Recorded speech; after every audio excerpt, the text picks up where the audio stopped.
அனைவருக்கும் வணக்கம். பாரதிய ஜனதா கட்சி இளைஞர் அணி இன்று தமிழகம் முழுக்க 36 வருவாய் மாவட்டங்களில் தேசிய ஜனநாயக கூட்டணியில் இருக்கக்கூடிய அனைத்து கட்சிகளின் இளைஞர் அணியினருடன் இணைந்து போதை கலாச்சாரத்திற்கு எதிரான ஒரு ஆர்ப்பாட்டத்தை வெற்றிகரமாக நடத்தி இருக்கிறோம். தமிழகம் முழுக்க ஆயிரக்கணக்கான இளைஞர்கள் எங்கள் போராட்டத்தில் கலந்து கொண்டு இதற்கு ஆதரவு அளித்திருக்கிறார்கள். இந்த போராட்டத்திற்கான காரணம் என்னவென்றால், தமிழகத்தில் போதை கலாச்சாரம் அதிகரித்து வந்து கொண்டே இருக்கின்றது என்பது ஒரு சாதாரண பாமர மக்களுக்கு கூட தெரியக்கூடிய அளவில் போதை என்பது பறந்து விரிந்து கிடக்கின்றது. அதை எதிர்த்து இளைஞர்கள் போராடினாலோ அல்லது புகார் சொன்னாலோ, அதை எதிர்த்து வாதிட்டாலோ கூட அவர்கள் தாக்கப்படக்கூடிய காட்சிகள் தமிழகம் முழுக்க தொடர்ந்து நடைபெற்றுக் கொண்டு வருகின்றது. உதாரணமாக, தேனியில் ஒரு இளம் பெண் சட்டக்கல்லூரியில் படிக்கக்கூடிய ஒரு மாணவி இந்த போதை பயன்படுத்துதல் அதிகமாக இருப்பதை கண்டு அவர் பகுதியில் போதை பயன்படுத்துவர்கள் குறித்து ஒரு புகார் சொன்ன ஒரே காரணத்திற்காக அன்று இரவே யாரை எதிர்த்து புகார் கொடுத்தாரோ அவர்களே வந்து இரும்பு வாளியால் அவரை தாக்கிய காட்சிகளை பார்த்தோம். அதே போன்று சென்னையில் இது போன்ற போதை பயன்படுத்துவதற்கான தகவலை காவல்துறையிடம் சொன்ன இளைஞர்கள் பல பேர் தேடி தேடி வெட்டி கொல்லப்பட்டிருக்கிறார்கள். அப்போ இங்க இருக்கக்கூடிய இளைஞர்களே போதை கலாச்சாரத்திற்கு இந்த இளைஞர்கள் பாதிக்கப்படக்கூடாது, இந்த நாடு சீரழிந்து விடக்கூடாது என்று கருத்தில் கொண்டு காவல்துறைக்கு புகார் கொடுத்தால் கூட அவர்கள் வெட்டி கொல்லப்படுகிறார்கள். அப்போ இங்க யாருக்கு பாதுகாப்பு இருக்கு? இந்த போதை பழக்கத்தை யாரு கட்டுப்படுத்துவாங்க? கட்டுப்படுத்த நினைப்பவர்களை எல்லாம் நீங்கள் கொன்று விட்டீர்கள் என்றால் வேறு யார் இருக்கிறார்கள் இந்த நாட்டை காப்பாற்றுவதற்கு? அதனால காவல்துறையும் திமுக அரசும் இதுவரைக்கும் சம்பாதிச்சதெல்லாம் போதும், இனிமேலாச்சும் இந்த போதை கலாச்சாரத்தினால நம்மளுடைய மக்கள், நம்மளுடைய இளைஞர்கள், நம்மளுடைய யங்ஸ்டர்ஸ் பாதிக்கப்படுகிறார்கள் என்பதை உணர்ந்து இதற்கு எதிரான கடுமையான நடவடிக்கை எடுக்க வேண்டும். எங்களுடைய குற்றச்சாட்டு காவல்துறை மீது கிடையாது. ஏனென்றால் காவல்துறையினர் கட்டாயப்படுத்தப்படுகிறார்கள். திமுகவை சேர்ந்து பல நிர்வாகிகள் போதைப் பொருட்களை விற்பதற்காக கைது செய்யப்பட்டு தண்டனை பெற்று வருகிறார்கள், விடுவிக்கப்படுகிறார்கள். அவர்கள் யார் மீதும் ஒரு முழுமையான நடவடிக்கையோ முழுமையான கன்விக்ஷன் தண்டனையோ வாங்கி கொடுக்க இந்த அரசு தவறி இருக்கின்றது. அதன் மூலமே தெரிகின்றது இந்த திமுக அரசு இதை ஊக்குவிக்கின்றது என்பது.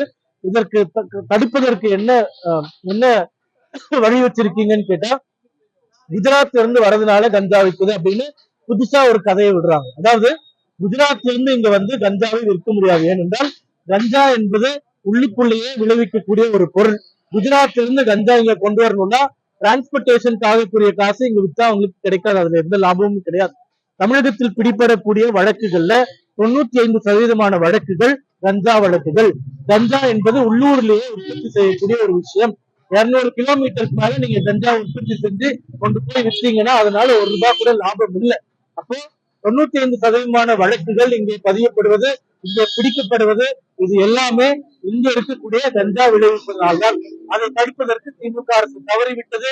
எவ்வளவோ முறை போராடியும் எவ்வளவோ முறை ஆர்ப்பாட்டம் நடத்தியும் இதற்கு தீர்வு வரவில்லை.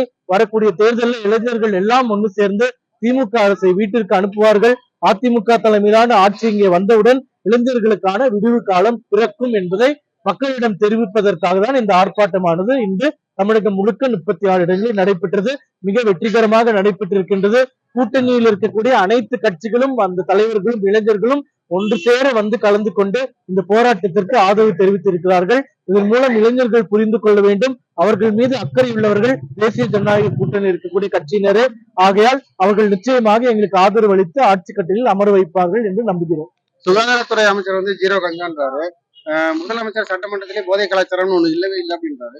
அப்போ வந்து சட்டமன்றத்தில் இருக்கக்கூடிய பாஜக உறுப்பினர்களே கடுமையான எதிர்ப்பு. இந்த சட்டமன்றத்துல பேசுவதற்கு வாய்ப்பு இல்லை.